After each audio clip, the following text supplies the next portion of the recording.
Hot flushes, night sweats can be really debilitating.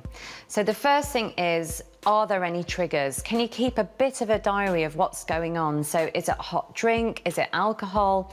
Is it spicy food? It's really difficult to describe unless you've been through it. It's a kind of a sweat that is really deep, but also it makes you cold, and it's so perverse because in a way it's obviously trying to cool you down, but actually it freezes you. Many women feel really anxious and embarrassed about having a hot flush. They think that everybody can notice, that everybody's looking at them.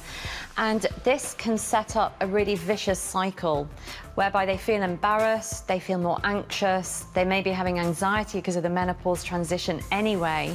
And then actually the biochemical or hormone changes can mean that that makes a hot flush worse. So a really good top tip is maybe try and time how long you feel hot for.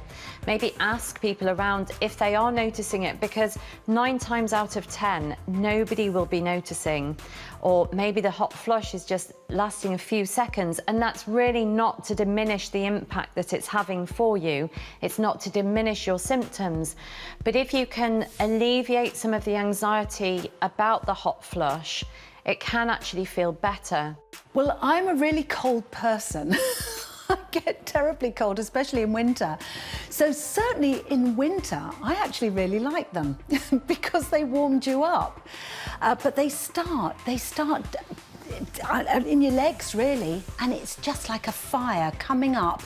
And of course, it ends up in your face, and your face starts pumping. Think about what you're wearing. So if you are hot and you're sweating in the day, it may be that you need to look at the fabric. So it needs to be a little bit more breathable, or anti-wicking types of fabric can be more comfortable. You could be talking to someone, you think, I know it's going to happen in a minute. I know, give it a few minutes, you're going to be asking, am I all right? And it's just because I am just going to go bright red. Keeping the bedroom cool is really important. So it may be that your partner needs a higher tog duvet and some thermal pyjamas, and you're just sleeping under a sheet. Having nightwear on, having cotton breathable fabric close to your skin can actually help, because it can draw the sweat away from your body. Some women tell me that they find it incredibly helpful to keep their pillow in the freezer, and they get up and swap it during the night. Others will have a towel or another set of bedding or nightclothes by the bed, so you don't have to fully wake up to change it.